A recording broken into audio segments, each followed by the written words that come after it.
সম্মানিত চিকিৎসকবৃন্দ, কেমন আছেন সবাই? নিউরন মেডিকেল একাডেমির ডেভিডসন উইথ ফিজিওলজি সেশনের আরও একটি সেশন নিয়ে আপনাদের সাথে সংযুক্ত হয়েছি আমি ডক্টর অর্ণব বক্সী। তাহলে চলুন আমরা আজকের সেশনটি শুরু করি। আজকে আমরা আলোচনা করতে যাচ্ছি ডেভিডসনের 20.41 এই বক্সটা। অর্থাৎ দেখে মনে হতে পারে যে আমরা অনেকটা ম্যাথমেটিক্যাল টার্ম আলোচনা করছি, প্লাস মাইনাস, অর্থাৎ সেই যোগ বিয়োগে ফিরে গেছি। এই যোগ বিয়োগ নিয়ে আসলে আমাদের বেশ সমস্যা হয়, কোথায় যোগ কোথায় বিয়োগ, কি হচ্ছে কি না হচ্ছে। তাহলে আমরা একটু বোঝার চেষ্টা করি। প্রথমত আমরা এই যে বক্সটা দেখতে পাচ্ছি, এখানে আমাদের 4টা ডিজিজ আছে, প্রত্যেকটাই পরীক্ষার জন্য গুরুত্বপূর্ণ। এখান থেকে এমসিকিউ বা এসবিএ যে কোনো ধরনের প্রশ্ন আসতে পারে, যেমন withdrawal of exogenous glucocorticoid, hypopituitarism, অ্যাডিসন্স disease এবং কনজেনিটাল অ্যাড্রেনাল হাইপারপ্লাসিয়া। আমরা একটু বক্সটা বোঝার চেষ্টা করি যে কোন কোন জায়গায় আমাদেরকে ফোকাস করতে হবে।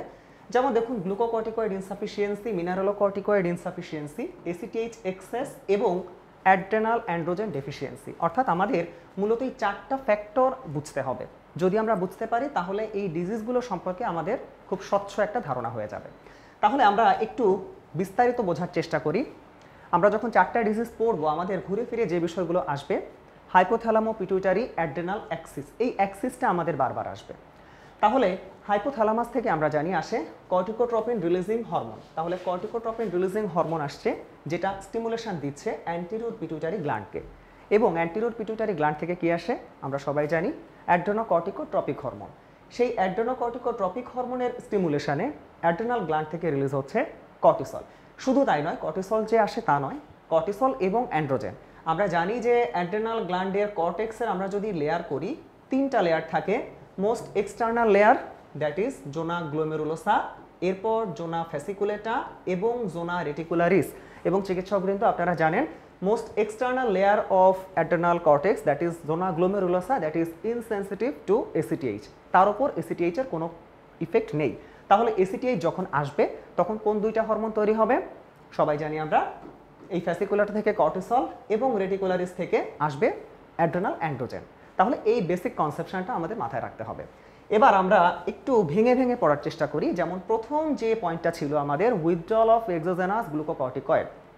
দেখুন, আপনারা বাইরে থেকে যখন কোনো একজন পেশেন্টকে লং টাইম আমরা স্টেরয়েড দিচ্ছি, সেটা হতে পারে পেশেন্টের অথবা ব্রঙ্কিয়াল অ্যাজমা বা সিওপিডি আছে, অথবা রিমাটয়েড আর্থ্রাইটিস বা যে কোনো কারণে, গ্রামে গঞ্জে তো দেখাই যায় যে ব্যথার জন্য হরহামেশা স্টেরয়েড দেওয়া হচ্ছে।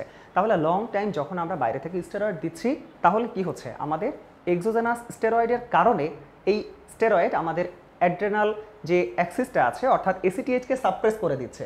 আমরা আবারও সেই আগের ছবিতে দিয়ে চলে যাচ্ছি। বাইরে থেকে যখন আমরা এক্সেস কর্টিসল দিচ্ছি, এই কর্টিসল কি করছে, আমাদের অ্যান্টেরিয়র পিটুইটারি গ্ল্যান্ডকে একটা নেগেটিভ ফিডব্যাক পাঠাচ্ছে, যার জন্য কি হবে, যার জন্য আমাদের এসিটিএইচ ডিক্রিজ হয়ে যাচ্ছে। তাহলে কি হবে, এই যে withdrawal of exogenous glucocorticoid, suddenly যদি আপনি ট্যাপার না করে কর্টিসলটা বন্ধ করে দেন, সেক্ষেত্রে এসিটিএইচ অবশ্যই কম ছিল এবং কম থাকবে, কারণ সাডেনলি এসিটিএইচ এর সেই ফিডব্যাকটা চালু হবে না। তাহলে এসিটিএইচ যদি কম থাকে, আমরা এবার একটু চিন্তা করি, আমরা ফিজিওলজি থেকে পড়েছি এসিটিএইচ কম থাকলে কোনটা কোনটা কম থাকবে, গ্লুকোকর্টিকয়েড কম থাকবে এবং অ্যাড্রেনাল অ্যান্ড্রোজেন কম থাকবে, কিন্তু মিনারেলোকর্টিকয়েড কিন্তু নর্মাল থাকবে, তার কোনো ডিক্রিজ হবে না। তাহলে দেখুন, এই যে প্লাস মাইনাসের যে কথাগুলো ছিল এখানে, এটা কি খুব কঠিন? একেবারেই না। আমরা নেক্সট পয়েন্টে চলে যাব, হাইপোপিটুইটারিজম। অর্থাৎ এখানে কোন সমস্যা হচ্ছে, এখানে যে সমস্যাটা হচ্ছে সেটা আমাদের পিটুইটারি গ্ল্যান্ডে, অর্থাৎ আমাদের হায়ার সেন্টার কাজ করতে পারছে না। অর্থাৎ পিটুইটারি গ্ল্যান্ডে কোনো টিউমার হয়েছে বা যে কোনো কারণে হোক, সার্জারির কারণে হতে পারে, পিটুইটারি গ্ল্যান্ড এসিটিএইচ প্রোডাকশন করছে না। তাহলে কি হবে, একই রকম। অর্থাৎ এখানে এসিটিএইচ কমে যাবে, এসিটিএইচ কমে যাওয়ার কারণে স্টেরয়েড কমে যাবে বা গ্লুকোকর্টিকয়েড কমে যাবে এবং অ্যাড্রেনাল অ্যান্ড্রোজেন কমে যাবে, কিন্তু মিনারেলোকর্টিকয়েড কমপ্লিটলি নর্মাল। তাহলে যা আমরা পেয়েছি উইথড্রল অফ এক্সোজেনাস গ্লুকোকর্টিকয়েড, একই ফাইন্ডিং আমরা পাবো হাইপোপিটুইটারিজমের। আশা করছি এই 2টা ডিজিজ পরীক্ষাতে এলে আমরা সহজে উত্তর করতে পারবো। নেক্সট আসি অ্যাডিসন্স ডিজিজ। তাহলে what is Addison's disease? Primary adrenocortical insufficiency. আবারও আমরা সেই ছবিটাতে চলে যাই, এই ছবিটা আমরা খেয়াল করি। তাহলে প্রাইমারি অ্যাড্রেনোকর্টিকাল ইনসাফিসিয়েন্সি যদি হয়ে থাকে, তাহলে সমস্যাটা কোথায় হবে চিকিৎসকবৃন্দ?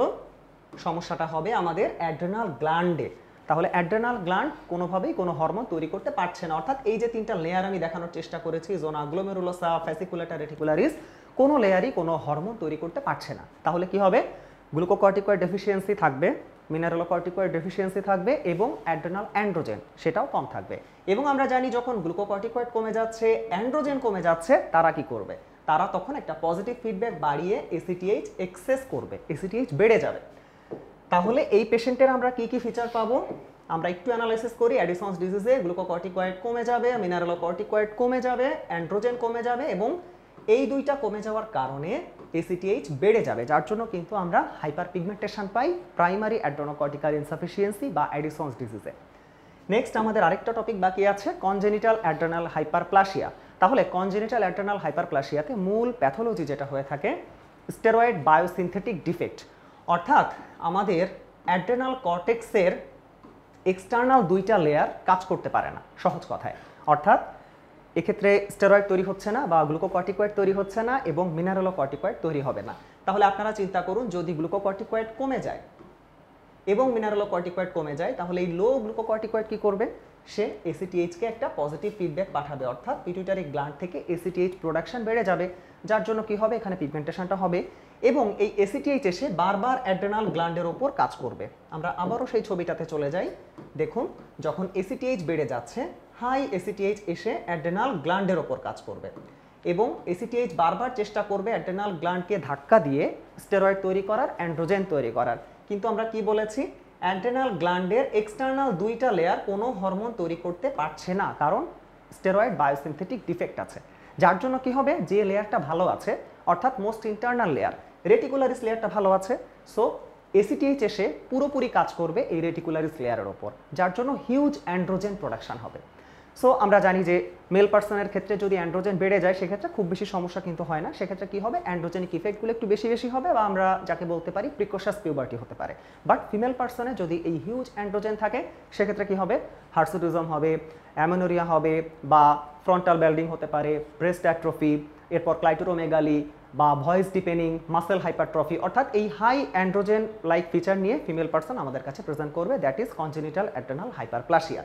তাহলে আমরা একটু মিলিয়ে নেই, কনজেনিটাল অ্যাড্রেনাল হাইপারপ্লাসিয়াতে কি হবে?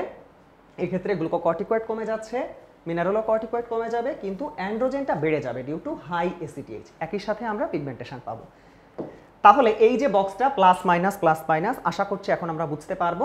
আর ফিচারগুলো দেখবেন এখানেই দেওয়া আছে। অ্যাডিসন্স ডিজিজের ফিচার আমরা জানি এবং একই সাথে গ্লুকোকর্টিকয়েড ডেফিসিয়েন্সির ফিচারও আমরা জানি, যেহেতু কর্টিসল আমরা ফিজিওলজিতে পড়েছি। একটা জায়গায় আমাদের ঝামেলা হতে পারে হাইপোন্যাট্রেমিয়া। নিশ্চয়ই আপনারা দেখতে পাচ্ছেন যে দুইটা হাইপোন্যাট্রেমিয়া, একটাতে বলা হয়েছে ডাইলুশনাল। কেন ডাইলুশনাল? কারণ গ্লুকোকর্টিকয়েড ডেফিসিয়েন্সিতে এডিএইচ এর সিক্রেশন বেড়ে যায়। যখন অ্যান্টিডায়োরেটিক হরমোন সিক্রেশন বেড়ে যাবে লো গ্লুকোকর্টিকয়েডের কারণে, তাহলে ফ্রি ওয়াটার রিটেনশন হবে। এই ফ্রি ওয়াটার রিটেনশনের কারণে যে হাইপোন্যাট্রেমিয়াটা ডেভেলপ করছে তাকে আমরা বলছি ডাইলুশনাল হাইপোন্যাট্রেমিয়া।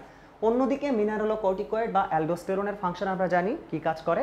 সোডিয়াম এবং ওয়াটারকে রিটেনশন করে। তাহলে যদি মিনারেলোকর্টিকয়েড কমে যায় সেক্ষেত্রে সোডিয়াম কমে যাচ্ছে, যার জন্য দিস ইজ ট্রু হাইপোন্যাট্রেমিয়া বা ডেপ্লিশনাল হাইপোন্যাট্রেমিয়া আমরা বলতে পারি। তাহলে আশা করছি এই যে বক্সটা 20.41, এখান থেকে যে কোনো ধরনের কোয়েশ্চেন যদি আসে, এমসিকিউ হোক, এসবিএ হোক, রেসিডেন্সি, ডিপ্লোমা বা এফসিপিএস পার্ট 1, আমরা নিঃসন্দেহে আনসার করতে পারবো। তাহলে আজকের সেশন এ পর্যন্তই। সবাইকে অসংখ্য ধন্যবাদ।